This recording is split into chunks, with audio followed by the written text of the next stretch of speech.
56-ാമത്തെ ശ്ലോകം വരെയാണ് നമ്മൾ എത്തിയത്. ദുഃഖവും സുഖവും വരുമ്പോൾ എങ്ങനെയൊക്കെ നേരിടണം. കഴിഞ്ഞ ക്ലാസ്സിൽ അതിനെക്കുറിച്ച് നമ്മൾ പറഞ്ഞു, ഓർമ്മയുണ്ടാവില്ല അല്ലേ? മനസ്സ് തിദീക്ഷ വെക്കണം, സമചിത്തത നഷ്ടപ്പെടാൻ പാടില്ല ഇതൊക്കെ പറഞ്ഞു. ആസക്തി, ഭയം, കോപം ഇതിൽ നിന്നും മുക്തനാവണം. ഇതൊക്കെയാണ് സ്ഥിതപ്രജ്ഞൻ്റെ ലക്ഷണം എന്ന് പറഞ്ഞാൽ നമ്മൾ എങ്ങനെയാണോ ആയിത്തീരേണ്ടത് അതാണ് പറഞ്ഞത്. 57-ാമത്തെ ശ്ലോകം നോക്കാം.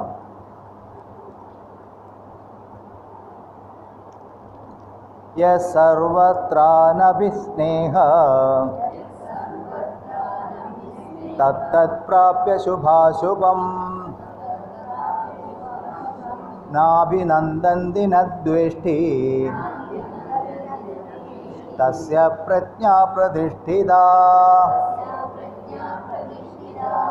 യാതൊരുവൻ സർവത്ര അനാസക്തനായിരുന്നിട്ട് ശുഭമോ അശുഭമോ വന്നു ചേരുമ്പോൾ സന്തോഷിക്കുകയോ ദ്വേഷിക്കുകയോ ചെയ്യുന്നില്ലയോ അവൻ്റെ പ്രജ്ഞ സ്ഥിരമായതാണ്. സ്ഥിരപ്രജ്ഞൻ്റെ ഒരു ലക്ഷണം. അനുകൂലമോ പ്രതികൂലമോ ആയ സാഹചര്യങ്ങൾ വരുമ്പോൾ മനസ്സിൻ്റെ സമചിത്തത നഷ്ടപ്പെടാതെ സൂക്ഷിക്കാൻ. സമചിത്തത, ബാലൻസ് വേണം. തിദീക്ഷ എന്ന് പറയും. ഷഡ്സമ്പത്തിയിൽ നമ്മൾ തിദീക്ഷ എന്നൊരു പദം പഠിച്ചിട്ടുണ്ടായിരുന്നു. തിദീക്ഷ ഉള്ള ആൾക്ക് ആത്മസാക്ഷാത്കാരം കിട്ടുന്നു. തിദീക്ഷ വേണമെങ്കിൽ എന്ത് വേണം? ശമവും ദമവും വേണം. ശമം മനോനിയന്ത്രണം, ദമം ഇന്ദ്രിയ നിയന്ത്രണം. ഇന്ദ്രിയ നിയന്ത്രണവും മനോനിയന്ത്രണവും ഉള്ള ആൾക്ക് തിദീക്ഷ ഉണ്ടാവും. അപ്പം നമുക്ക് എന്തെങ്കിലും കേട്ടിട്ട് മനസ്സ് പതറിപ്പോകുന്നുണ്ട്, ചിതറിപ്പോകുന്നുണ്ടെങ്കിൽ അതിൻ്റെ അർത്ഥം ഇതിൽ രണ്ടിലേതോ ഒന്നില്ല. ഇന്ദ്രിയങ്ങളെ കൺട്രോൾ ചെയ്യാൻ പറ്റുന്നില്ലെങ്കിൽ മനസ്സിനെ കൺട്രോൾ ചെയ്യാൻ പറ്റും. ഇത് രണ്ടും ചേർന്നിട്ടേ നിൽക്കുള്ളൂ. എപ്പോഴും മനസ്സും ഇന്ദ്രിയങ്ങളും ചേർന്നിട്ടേ നിൽക്കുള്ളൂ. ഇതിൽ ഏതെങ്കിലും ഒന്നിനെ പിടിച്ചാൽ മറ്റേനെ പിടിക്കാൻ പറ്റും, ഇല്ലെങ്കിൽ പറ്റില്ല. അപ്പോൾ നമ്മളൊരു സ്ഥലത്തേക്ക് പോകാമെന്ന് വിചാരിക്കാം, ഏകാഗ്രമായിട്ട്. ഓക്കെ, ഇന്ന് അമ്പലത്തിലേക്ക് പോകണം, 9:30 ആകുമ്പോഴേക്കും അവിടെ ഗീതാ ക്ലാസ് ഉണ്ട്. മനസ്സേകാഗ്രമായി ലക്ഷ്യബോധത്തോടു കൂടി പോവുകയാണ്. അപ്പോഴാണ് വഴിയിലൊരാളെ കണ്ടു. ഒരു 9:15 അവിടെ വെച്ച് കണ്ടു. ഇന്നെൻ്റെ ബർത്ത്ഡേ ആണ്, ഒന്ന് വീട്ടിൽ കയറിയിട്ട് പോകാം, ഒരു 5 മിനിറ്റ്. 9:30 ആകുമ്പോഴേക്കും എത്താമെന്നില്ല. അപ്പോൾ നമ്മൾ എന്ത് വിചാരിക്കും? 5 മിനിറ്റല്ലേ വേണ്ട എത്താലോ, അങ്ങനെ പോകും അങ്ങോട്ട്. പക്ഷെ അവിടെ എത്തുന്ന വഴിക്ക് പലരെയും കണ്ട് വർത്തമാനം പറഞ്ഞ് അവിടെ വന്ന് ചായ കുടിച്ച് ഇഡ്ഡലി തിന്ന് ഒക്കെ വരുമ്പോഴേക്കും ഇവിടെ ഗീതാ ക്ലാസ് കഴിഞ്ഞിട്ടുണ്ടാവും. മനോനിയന്ത്രണം ഉണ്ടായില്ല, നമ്മളെ മനസ്സങ്ങോട്ട് പിടിച്ച് വലിച്ച് കൊണ്ടുപോയി. ചിലവർ പറയില്ല ഞാനിപ്പോൾ വരുന്നില്ല ഒന്നുമില്ല, വീട്ടിൽ സ്പെഷ്യൽ വെള്ളപ്പവും മുട്ടക്കറി ഉണ്ടാക്കി വെച്ചിട്ടുണ്ട്. അപ്പോൾ ഗീതാ ക്ലാസ് അടുത്ത ക്ലാസ്സിലും പോവാലോ. ഇന്നത്തെ മുട്ടക്കറി മിസ്സാക്കിയാലെന്താണ്? നാവ് അങ്ങോട്ട് കൊണ്ടുപോയി എന്ന് പറഞ്ഞാൽ ഇന്ദ്രിയ നിയന്ത്രണം ഉണ്ടായില്ല. നമ്മളുടെ ജീവിതത്തിലെ പരാജയങ്ങളൊക്കെ നമ്മൾ പരിശോധിച്ച് നോക്കിയാൽ ഈ രണ്ടിൽ എവിടെയെങ്കിലും ചെന്ന് നിൽക്കും. കാരണം ഒന്നിൽ മനോനിയന്ത്രണം ഉണ്ടായില്ല, ഇന്ദ്രിയ നിയന്ത്രണം ഉണ്ടായില്ല. ഇത് രണ്ടും എന്തുകൊണ്ടാണ് ഉണ്ടാവാതിരിക്കുന്നത്? ഇത് രണ്ടും ദേഹവുമായിട്ട് ചേർന്നിരിക്കുന്നു. ഞാൻ ദേഹമാണ് എന്ന ബോധത്തിൽ ഉറച്ചിരിക്കുന്നവർക്ക് ഇത് രണ്ടും കിട്ടാൻ വലിയ ബുദ്ധിമുട്ടാണ്. അവർ ഈ ദേഹത്തിനെയും മനസ്സിനെയും പോഷിപ്പിക്കാൻ ശ്രമിച്ചുകൊണ്ടിരിക്കും. അപ്പം നമ്മളെ മനസ്സും ഇന്ദ്രിയങ്ങളും അങ്ങോട്ടും ഇങ്ങോട്ടൊക്കെ പിടിച്ചു വലിക്കുന്നുണ്ടെങ്കിൽ അന്നേരം ഓർമ്മിക്കുക, ഞാൻ ദേഹബോധത്തിലാണ്. ദേഹബോധത്തിലിരിക്കുന്നവർക്ക് ഒരു പേര് പറയും, അസുരന്മാർ. നീ കണ്ണാടി പോയി നോക്കും, 2 കൊമ്പും വലിയ നാവൊക്കെ കാണും. അസുരന്മാർ. വിഷയഭോഗങ്ങളിലേക്ക് മനസ്സ് പോകുന്നവരൊക്കെ അസുരന്മാരെന്ന് പറയാം. അല്ലാതെ അസുരന്മാരെന്ന് പറഞ്ഞൊരു പ്രത്യേക ജനവിഭാഗമൊന്നുമില്ല, നമ്മളൊക്കെ തന്നെയാണ്. നമ്മൾ ഗീതാ ക്ലാസ്സിൽ വരുന്ന എന്തിനാണ്? ആസുരിക ഭാവം ഇല്ലാതെയാവാൻ. ആസുരിക ഭാവത്തിൽ നിന്ന് ദൈവിക ഭാവത്തിലേക്ക് വരണം. അതിനു വേണ്ടിയിട്ടാണ് ഈ വക സത്സംഗങ്ങളൊക്കെ ചെയ്യുന്നത്. ഇപ്പം നമ്മൾ എവിടെയും ചെന്ന് ആരെയും ബൈഹാർട്ട് കേൾപ്പിച്ചിട്ട് വലിയ കാര്യമൊന്നുമില്ല. എവിടെയെങ്കിലും വായിക്കാൻ പോയാൽ കുറച്ച് ദക്ഷിണ കിട്ടുമായിരിക്കും. ചിലർ ദക്ഷിണ വാങ്ങി ചോദിച്ച് വാങ്ങുന്നവരുണ്ട്. പിറന്നാളല്ലേ ഗീത വായിക്കേണ്ട, ഒരു ഇത്ര ദക്ഷിണ. ഇതങ്ങനെ ഒരു പ്രൊജക്റ്റ് പൈസ ഉണ്ടാക്കാനുള്ള മാർഗങ്ങളൊക്കെ ആയി തുടങ്ങി. ആധ്യാത്മിക ഗ്രന്ഥപാരായണം താഴെ എഴുതി വെക്കും, ഇത്ര രൂപ വന്ന് വായിക്കുന്ന നമ്മുടെ അക്ഷരത്തെറ്റായിരിക്കും. വെറുതെ വായിച്ചിട്ട് ഒരു കാര്യമില്ല. ഇത് വായിക്കാനുള്ള പുസ്തകമേ അല്ല. ഇത് കാര്യങ്ങൾ മനസ്സിലാക്കി നമ്മളെ ശുദ്ധീകരിക്കാനുള്ള പുസ്തകമാണ്. നമ്മളെ മാറ്റിയെടുക്കണം, അതിനുള്ള പുസ്തകം. ഇത് എപ്പോഴും ആലോചിക്കണം. വായിക്കാം, കേൾക്കാം, ഒക്കെ ചെയ്യാം, അതൊന്നും വേണ്ട പറയുന്നില്ല. പക്ഷെ അത് മാത്രം ആയിപ്പോവരുത് ലക്ഷ്യം. വായിക്കുക എന്നുള്ളതല്ല ലക്ഷ്യം, കാര്യങ്ങൾ മനസ്സിലാക്കി ജീവിതത്തിൽ പകർത്തുക എന്നുള്ളതാണ്. ഇവിടെ പറയുന്നു, സർവത്ര അനാസക്തനായിരുന്നിട്ട്, അതായത് അനുഭവങ്ങളോട് ആസക്തിയില്ലാതെ, ഒട്ടലുകളില്ലാതെ ഇരിക്കണം. സുഖമായാലും ദുഃഖമായാലും ഇഷ്ടമായാലും അനിഷ്ടമായാലും ഒക്കെ അതിനെ കാണാനുള്ള കഴിവ് നേടണം. തിദീക്ഷ എന്ന് പറയും. നമ്മൾ കണ്ടുകൊണ്ടിരിക്കുമ്പോൾ നമ്മൾ ബാലൻസ്ഡ് ആയിരിക്കും.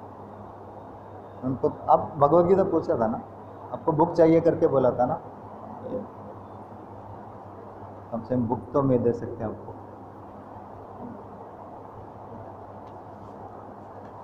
നമ്മളൊരു തിയേറ്ററിൽ കയറിയെന്ന് വിചാരിക്കുക, സിനിമ കാണാൻ.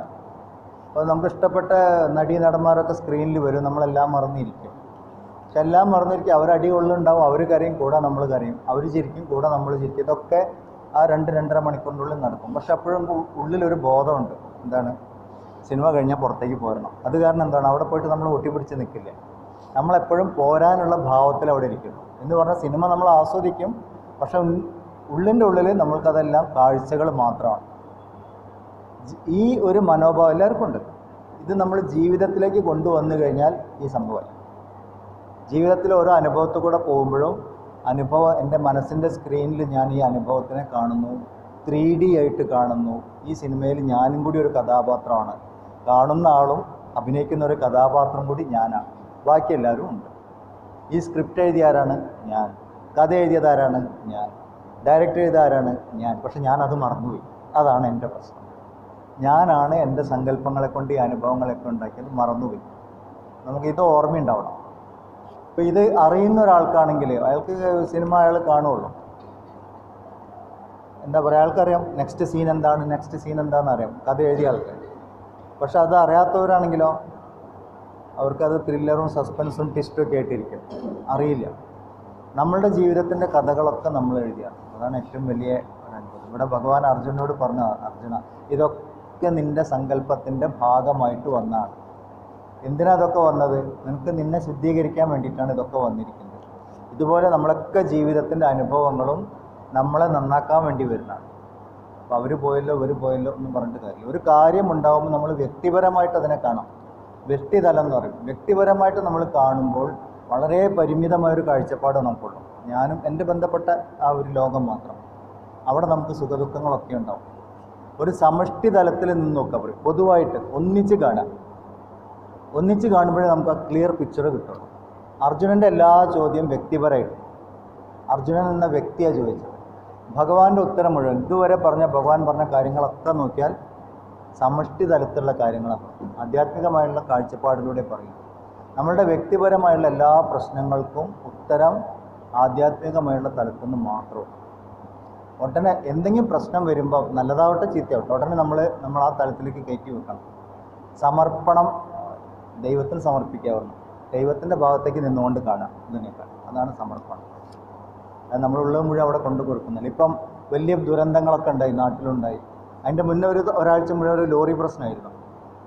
അതിനേക്കാളും വലുത് വന്നപ്പോൾ അത് പോയി. നമ്മളിനി ഈ പ്രശ്നങ്ങളൊക്കെ ഉണ്ടാക്കി വെക്കുന്നില്ല. അവരെ സംബന്ധിച്ചിടത്തോളം അതൊരു വലിയ പ്രശ്നം. കുടുംബത്തിലൊരാൾ പോയി, ഇപ്പോൾ 100-500 ആൾക്കാർ പോയി. വലിയ പ്രശ്നങ്ങൾ. അതിനകത്ത് രാഷ്ട്രീയം കളിക്കുന്നവർ, പൈസ ഉണ്ടാക്കാൻ നോക്കുന്നവർ, പേരെടുക്കാൻ എല്ലാം ഉണ്ടാവും. അവരൊക്കെ അതൊന്ന് മുതലെടുക്കാൻ നോക്കും, അവരുടെ കർമ്മവാസനകളൊക്കെ. പക്ഷെ ഒരു സമഷ്ടി തലത്തിൽ, നമ്മൾ പ്രകൃതിയുടെ തലത്തിൽ നിന്നിട്ട് നോക്കുക. ഒരു മല ഇടിഞ്ഞു പോയി. അതെന്തിനാണ് ഇടിഞ്ഞത്? പ്രകൃതിക്ക് ആൾക്കാരോട് വല്ല ദേഷ്യം ഉണ്ടായിരുന്നു? അതങ്ങനെ ഇടിയണം എന്നുള്ളത് പ്രകൃതിയുടെ നിശ്ചയം. കാരണം എവിടേക്കോ അതൊന്ന് ബാലൻസ് ചെയ്തെടുക്കാനുണ്ട്. നമുക്കറിയില്ല ഇത് ഇവിടെ എന്തിനാണ് ഉണ്ടായതെന്നുള്ളത്, അല്ലേ? എല്ലാം കൂടി വെള്ളം താഴേക്ക് കുത്തിയൊലിച്ച് ഒരു പ്രകൃതി നിയമമാണ്. അപ്പോൾ അങ്ങനെ ആ നിയമം പാലിക്കപ്പെടേണ്ട എന്തോ ഒരു സ്ഥിതിവിശേഷം അവിടെ ഉണ്ടായി. ആരുണ്ടാക്കി? നമ്മളൊക്കെ തന്നെ ഉണ്ടാക്കി. അപ്പോൾ പ്രകൃതിക്ക് ഒന്നിച്ചാണ് നശിപ്പിച്ച് കളയുമ്പം പ്രകൃതിയെ സംബന്ധിച്ചിടത്തോളം അത് നശിക്കുന്നില്ല, അതിൻ്റെ സ്ഥലം മാറിയിട്ടുള്ളൂ. എല്ലാം പ്രകൃതിയുടെ ഉള്ളിലാണ് നടക്കുന്നത്. ഇവിടെ ഉണ്ടായിരുന്ന സാധനത്തിന് അങ്ങോട്ട് മാറ്റി വെച്ചു. നമ്മൾ വീട് അടിച്ചു വാരി തുടയ്ക്കുമ്പോഴൊക്കെ അങ്ങനെയില്ല, സ്റ്റൂളും മേശയൊക്കെ ഒന്ന് മാറ്റി വെക്കും എന്ന് പറഞ്ഞതുപോലെ ഇവിടെ ഉണ്ടായിരുന്ന ആൾക്കാരൊക്കെ ഒന്ന് ഇങ്ങോട്ട് മാറ്റി വെച്ചു. പക്ഷെ നമ്മളെ കാഴ്ചപ്പാടിൽ അത് ഭയങ്കര ദുരന്തമാണ്. വ്യക്തിപരമായിട്ട് നോക്കും. പ്രകൃതിയുടെ കാഴ്ചപ്പാടിൽ അത് ആവശ്യമാണ്. അപ്പോൾ നമ്മൾ എന്ത് ചെയ്യും? ആ തലത്തിലേക്ക് മാറി നിന്ന് ചിന്തിക്കണം. അപ്പോൾ നമുക്ക് കുറച്ച് ആശ്വാസം തോന്നും. അറിവിൻ്റെ തലത്തിൽ നിന്ന് നോക്കുമ്പോൾ നമുക്ക് വലിയ കുഴപ്പം തോന്നില്ല. പ്രകൃതി അതിൻ്റെ കാര്യങ്ങൾ ചെയ്തുകൊണ്ടിരിക്കുന്നു. ഭഗവത്ഗീത അതിനെയാണ് പറയുന്നത്. പ്രകൃതി അതിൻ്റെ കാര്യങ്ങൾ ചെയ്തുകൊണ്ടിരിക്കുന്നു, നമ്മളതിനെ കണ്ടുകൊണ്ടിരിക്കുന്നു. നമ്മളെ ജീവിതം പോലും അതാണ്. നമ്മൾ വിചാരിക്കാതെ ഒരു സുപ്രഭാതത്തിൽ ഭൂമിയിലേക്ക് വന്നു. കുറച്ച് കാലം ഇവിടെയൊക്കെ ഉണ്ടാവും, ഇങ്ങനെ ചുറ്റി തിരിഞ്ഞൊക്കെ കളിക്കും. അതിൻ്റെ ഇടയ്ക്ക് എന്തൊക്കെ ചെയ്യണം അതൊക്കെ ഇതിൽ പറഞ്ഞു തരും. അനുവദിച്ച സമയമാകുമ്പോൾ തിരിച്ച് ലയിക്കണം, അത്രയേ ഉള്ളൂ ചെയ്യുന്നത്. ഇത് അറിഞ്ഞു കഴിഞ്ഞാൽ പിന്നെ നമ്മൾ വേണ്ടാത്ത പണിക്കൊന്നും പോലും കിട്ടുന്ന സമയം, കാരണം നമുക്ക് അനുവദിച്ചിരിക്കുന്ന സമയം വളരെ ലിമിറ്റഡ്, നമുക്കൊന്നും അറിയില്ല എത്ര സമയം നമുക്ക് അനുവദിച്ചിട്ടുണ്ടെന്ന്. ആ സമയം മാക്സിമം ഇതിനെ പ്രയോജനപ്പെടുത്തുക എന്നുള്ളതാണ്. ശുദ്ധീകരിച്ചെടുക്കാൻ ശ്രമിക്കുക, നമ്മളുടെ കർമ്മവാസനകളെ ശുദ്ധീകരിക്കാൻ ശ്രമിക്കുക. ഇതൊക്കെ ആലോചിച്ചുകൊണ്ടിരിക്കുമ്പോൾ നമുക്ക് ഈ വക തിദീക്ഷ എന്നൊരു മനോഭാവത്തിലേക്ക് മനസ്സ് മാറും. ബാലൻസ് അനുഭവങ്ങൾ അങ്ങനെ കാണാം. അങ്ങനെ ചെയ്യുന്ന ആൾ സ്ഥിതപ്രജ്ഞനാവും. സ്ഥിതപ്രജ്ഞനായ ആൾക്കാണ് ആത്മസാക്ഷാത്കാരം, മോക്ഷം കിട്ടുക. മോക്ഷം കിട്ടുക എന്ന് പറഞ്ഞാൽ ആത്യന്തികമായ ദുഃഖനിവൃത്തി, ഇനി ഒരിക്കലും ദുഃഖത്തിലേക്ക് തിരിച്ചു വരാത്ത അവസ്ഥ. ദുഃഖം എന്ന് പറഞ്ഞാൽ സംസാര ജീവിതം, ഈ ജീവിതം. അപ്പോൾ വീണ്ടും സംസാരത്തിലേക്ക് തിരിച്ചു വരാത്ത തലങ്ങളിലേക്ക് ഉയരും. അതൊക്കെയാണ് പറയുന്നത്. അതെങ്ങനെ ചെയ്യാന്നുള്ളത് അദ്ദേഹത്തിൻ്റെ സ്പെഷ്യൽ ക്വാളിറ്റീസ് ഒക്കെയാണ് പറയുന്നത്. യഥാ സംഹരതേ ചായം കൂർമോങ്കാനീവ സർവശഃ ഇന്ദ്രിയാണീന്ദ്രിയാർത്ഥേഭ്യഃ തസ്യ പ്രജ്ഞാ പ്രതിഷ്ഠിത. ഇന്ദ്രിയ നിയന്ത്രണങ്ങളെക്കുറിച്ചും അതിനെക്കുറിച്ചും പറഞ്ഞു, മനോനിയന്ത്രണത്തെക്കുറിച്ചും പറഞ്ഞു. ഇവിടെ അതിൻ്റെ ഏറ്റവും ബെസ്റ്റ് എക്സാമ്പിൾ പറഞ്ഞു. എങ്ങനെയാണോ ആമ എൻ്റെ കാലും തലയൊക്കെ ഉള്ളിലേക്ക് വയ്ക്കുന്നത്. ആമയെ നമുക്ക് എല്ലാവർക്കും അറിയുന്ന ഒരു ജീവിയെ കണ്ടിട്ടുണ്ടോ? നടന്നു പോകുമ്പോൾ എന്തെങ്കിലും അപകടം ഉണ്ട് തോന്നിക്കഴിഞ്ഞാൽ ഉടനെ എല്ലാം കൂടി വലിച്ച് സേഫായിട്ടിരിക്കുക. അതുപോലെ മനസ്സ് വിഷയങ്ങളിലേക്ക് ആകർഷിക്കുമ്പോൾ, ഇല്ലെങ്കിൽ ഒരു വിഷയത്തിൽ നിന്നൊരു പ്രലോഭനം ഉണ്ടാവുമ്പോൾ ഉടനെ ഈ സ്ഥിതപ്രജ്ഞത്വം ഉള്ള ആൾ ഞാൻ എന്ത് ചെയ്യും? മനസ്സിനെ ഇന്ദ്രിയങ്ങളെ ഉള്ളിലേക്ക് വലിക്കും, അതിനെ കൺട്രോൾ ചെയ്യും, ഉള്ളിലേക്ക് വലിക്കും. ഇതാണ് ആദ്യം വേണ്ട കാര്യം. ഇപ്പം നമ്മളൊരു വഴിക്ക് പോകുമ്പോൾ, ഇപ്പം ഞാൻ പറഞ്ഞ പോലെ വഴിയിൽ നിന്നിട്ട് ഒരാൾ പറയും എൻ്റെ വീട്ടിൽ ബർത്ത്ഡേ ആണ് എന്ന് പറയുമ്പോൾ എന്ത് ചെയ്യണം? ഏതായാലും കേട്ടു, ചെവി അടച്ചു വെക്കാൻ നിവൃത്തിയില്ലല്ലോ.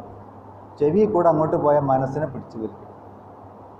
നമ്മൾ പറയും നിങ്ങൾ പറഞ്ഞൊക്കെ ശരി, ബർത്ത്ഡേ ആണ്, ഞാൻ കേട്ടു, ഇപ്പോൾ വരാൻ പറ്റില്ല, ക്ലാസ് കഴിഞ്ഞിട്ട് അതിലേ വരാം, എനിക്ക് ബ്രേക്ക്ഫാസ്റ്റ് വേണ്ട, ലഞ്ച് തന്നേക്ക്, ഇഡ്ഡലി വേണ്ട, പായസം മതി.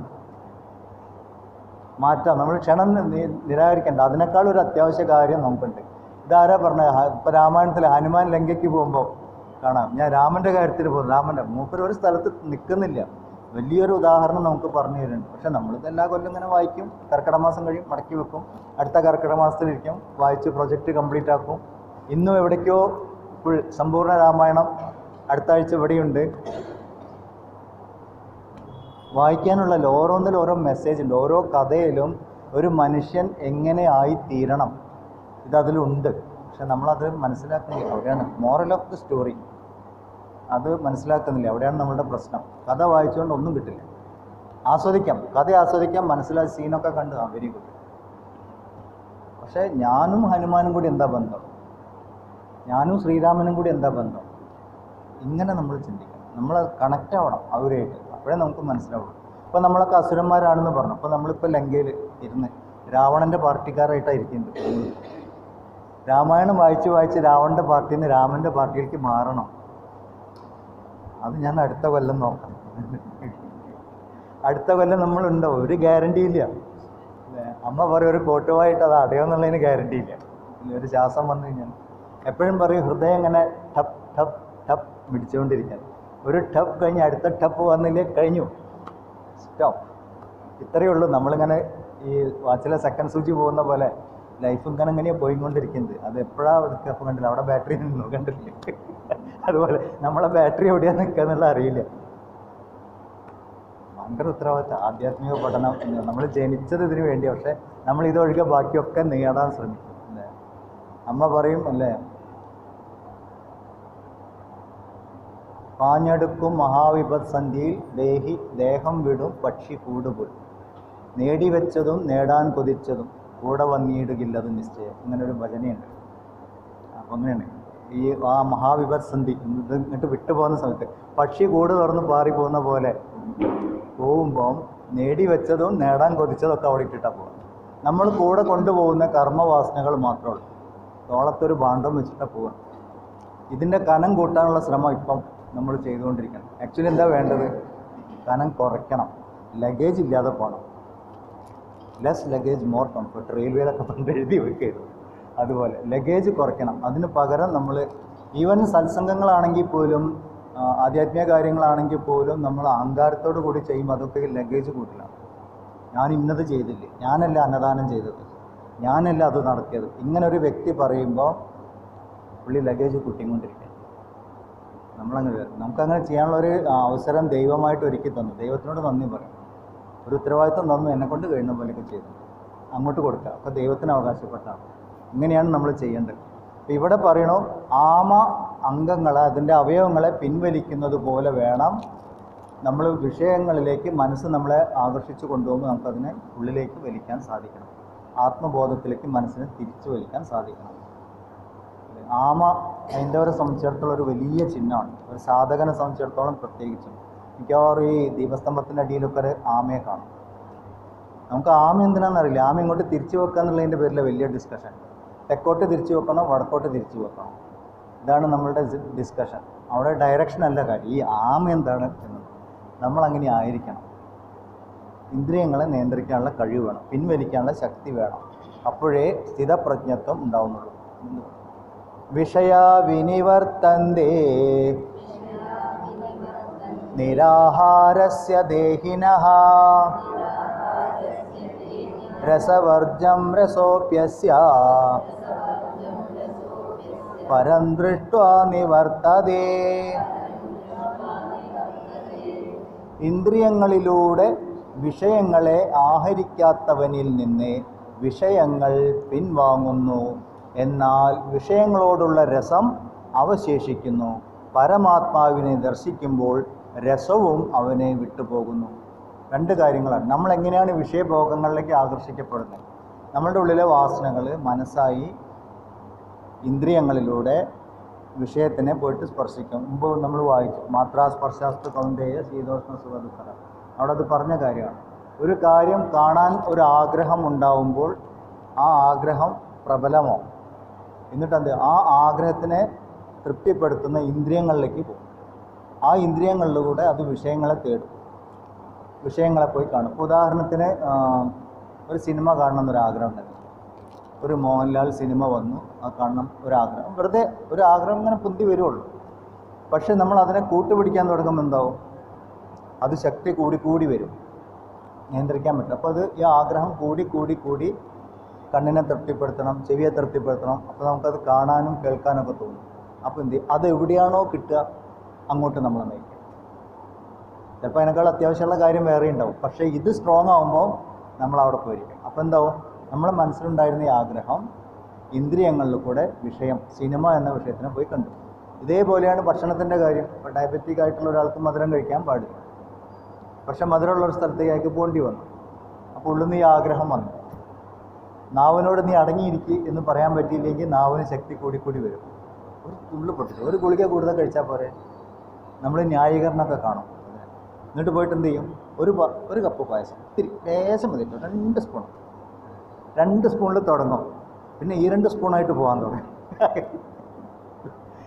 നമ്മൾക്ക് ന്യായീകരണം എന്താ? ഗുളിക കൂടുതൽ കഴിച്ചാൽ മതി. ഗുളിക കൂടുതൽ കഴിച്ചാൽ കിഡ്നി കേടുവരും, ഇത് ചെന്നാൽ ബ്ലഡ് കേടുവരും. എന്തായാലും 2 കേടുവരുത്തി കിട്ടും. കാരണം എന്താണ്? അടങ്ങിയിരിക്കുന്നത് നാവിനോട് പറയാൻ പറ്റിയില്ല, അല്ലേ? ഇന്ദ്രിയ നിയന്ത്രണം ഉണ്ടായില്ല, നിയന്ത്രിക്കാൻ പറ്റിയില്ല. ഇത് തന്നെയാണ് ഇവിടെ പറയുന്നത്. മനസ്സിനെ പുറത്തേക്ക് പോകുമ്പോൾ ഇന്ദ്രിയങ്ങളുമായിട്ട് ചേർന്ന് വിഷയങ്ങളെ ആഹരിക്കുക എന്ന് പറഞ്ഞാൽ അതുമായിട്ട് ഉള്ള ചേർച്ച ഇല്ലാതെയാക്കി കഴിഞ്ഞാൽ എന്താവും? മനസ്സ് തിരിച്ചു വരും. നമ്മൾ മനസ്സിന് ഏറ്റവും കൂടുതൽ ആഗ്രഹങ്ങളും ഇതൊക്കെ തോന്നുന്ന കാലങ്ങളിലാണ് ഏറ്റവും വലിയ വ്രതങ്ങൾ വരിക. ശ്രദ്ധിച്ചിട്ടുണ്ട്? ഈ ദക്ഷിണായന കാലം തുടങ്ങിയ വ്രതങ്ങളുടെ കാലമാണ്. മഴക്കാലം അടച്ചു പിടിച്ചിരിക്കുക, മനുഷ്യൻ്റെ മനസ്സ് നിയന്ത്രണമില്ലാതെ ഓടുന്ന കാലങ്ങളൊക്കെയാണ്. അപ്പം ഓരോ വ്രതങ്ങൾ വരും. ഇപ്പം മലയാളികളെ സംബന്ധിച്ചിടത്തോളം രാമായണം, ഇനി കഴിയുമ്പോഴേക്കും പിന്നെ നവരാത്രി കാലമായി, ഗണപതി കാലമായി, അയ്യപ്പൻ്റെ സീസണായി. ഇതിങ്ങനെ തീർത്തത് എന്ന് പറഞ്ഞാൽ മനസ്സിനെ മുഴുവൻ നമ്മൾ ദൈവികമായ കാര്യങ്ങളിലേക്ക് തിരിച്ചു വിടും. അപ്പോൾ ഈ വിഷയങ്ങളിൽ നിന്ന് മനസ്സ് കുറേശ്ശെ പിൻവാങ്ങുന്നു. ഇതൊക്കെ ചെയ്യുന്നത് അതിനു വേണ്ടിയിട്ടാണ്. അല്ലാതെ മണ്ഡലകാലമായി ഇനി ഡെയിലി ഇഡ്ഡലി അടിക്കാം, അല്ലേ? ശാസ്താപ്രീതി ഒന്നുമില്ല. അവിടെ ഭജന പാടാൻ പോകുന്നവരെ പ്രീതിയാണ്.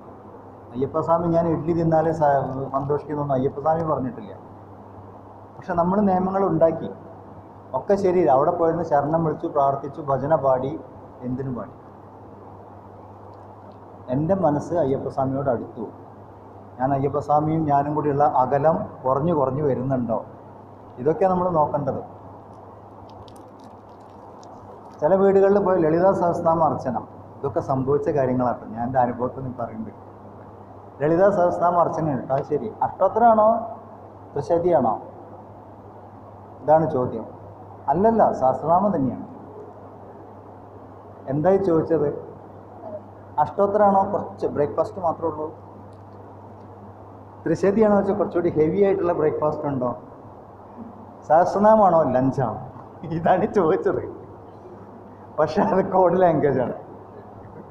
അതുപോലെ ഒക്കെ ഞങ്ങളുടെ ഇടയിൽ നടന്ന സംഭവങ്ങൾ. ആദ്യം എനിക്കിത് മനസ്സിലായി. പണ്ട് ഞങ്ങൾക്കിവിടെ മാസാമാസം ഓരോ വീട്ടിലും ലളിതാ സഹസ്രനാമം അർച്ചന നടക്കുക. ആദ്യം എല്ലാ ആഴ്ചയും ഉണ്ടായിരുന്നു. എല്ലാ സൺഡേയും രാവിലെ ലളിതാ സഹസ്രനാമം ഓരോ വീട്ടിലും മാറി നടക്കുന്നത്.